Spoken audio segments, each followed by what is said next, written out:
Now we go to the Pacific. You might be wondering, what is the latest with that great big volcano, it's called, in Ambae. This is in Vanuatu. The government now says it's planning to permanently move the entire 11,000 strong population of the island of Ambae as it's erupting again.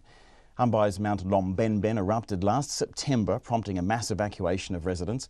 Many returned after a month, but in the last month, the Manaro crater has blanketed the island in ash, acid rain and sulphuric fumes, killing crops and causing health problems. Now, last week, a local Anglican priest told us he feared residents would die without government help. I asked Vanuatu's Internal Affairs Minister, Andrew Napuat, how bad the situation on Ambae is right now. The situation at the moment is severe in terms of the livelihood of the people, especially with the food and everything on one part of the island. Although the other part of Ambae, like the eastern part of the island, is a bit okay for people to move there, and there's food, there's some food on that part of the island. But for the other parts, like the western part, the northern part, and then southern part of the island, some of those areas are really affected.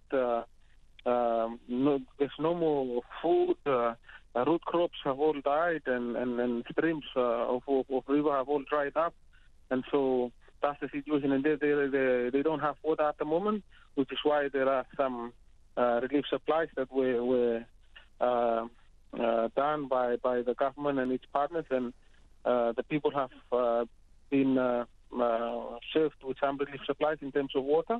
Right, and you're from... they're wearing. Apologies for the interruption, but I've noticed as well, you're from Tana Island. This is the one, that the ever-erupting island in the south. So from your experience, and have you seen Ambae in the last week or so? I mean, how bad does it compare to eruptions such as the one that happened on Ambae just last September? I think it's worse. It's worse than Tana. I have never seen anything like that on Tana before. Although we also have volcanic ash on Tana, the one on Ambae is much more serious than the one in Tana. And I have never seen such a very heavy volcanic ash on Tana before. Okay, so in September, the decision was taken to move all these people off the island. There's about 11,000 people there. You're saying there's no water. We've seen photos that we can see. Some of our viewers can see them as well of the ash covering the island, food as well as schools and homes and roofs, and some of those roofs even caving in. What's your specific plan? Are you going to evacuate again?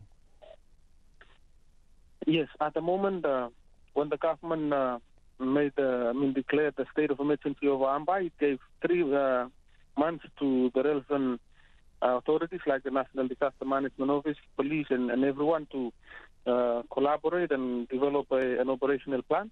That's for the short term, mid-term, and long term to address the situation on the island. And yes, the government has already made a decision to identify sites in some of the islands that are near Ambae, like Maiwo, Pentecost, Santo, and Malakula. And so that's going to happen. And my question is, Mr. Napuat, though, how soon can this happen? We've heard from Father William Bias, he's a priest on the island, saying people will starve if they don't move. So you have been praised in the past, such as in September, moving all those people off the island. There's criticism now, though, that it's not happening quick enough. How soon can you get them off? We only have 3 months. We only have 3 months to do what we need to do to move them out of the island. And so we're really working on that. We've already started talking to the people in the islands of Pentecost and Maiwo, Santo, and Malakula. And so once we get that clearance, and once the clusters can come up with their plans, which is going to be soon, I would say in the next 2 weeks or so, when we have the final plan in place, and then we can start the evacuation. Okay, so you're saying an evacuation, well, not in the next week, but soon after that. Finally, Mr. Napuat, we had the eruption in September, now again. Are some of these chiefs from the nearby islands offering land on a permanent basis? Are we going to see perhaps people evacuated permanently from Ambae?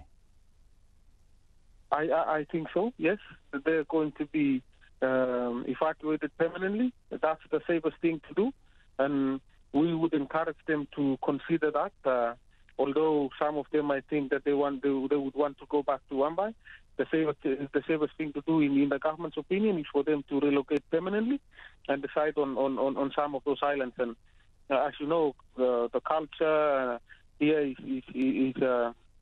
contributes a lot in the way we build relationships and all that. And we are happy in the way that some of the chiefs of those islands are willingly offering their land for these people to relocate. And I know that when they move to some of these islands, they will feed in and settle in really well with the people. And so that's something that's a contributing factor in this evacuation. It's not like we're displacing people and they're losing so many things. I believe that when they move to some of these other islands, they'll be welcomed, and the hospitality will be the same as they were in before. And how many, just finally, how many of those 11,000 people are you planning or estimating to move permanently to some of these islands? See, the last time we did the first evacuation, the whole island was evacuated. And so it's in the interest of the government to do the same, for them to move out, for everyone to move out of the island. It's much safer that way. And so just to clarify, you are proposing everyone permanently to move off Ambae? I am personally proposing, and I'm encouraging them to move out permanently on Ambae. Andrew Napuat, he is the Internal Affairs Minister of Vanuatu. A huge job, one would think, permanently moving 11,000 people off that volcanic island. The cloud with the silver lining, of course, is that good news that chiefs and people in nearby villages and islands opening their homes to those people affected by that erupting volcano.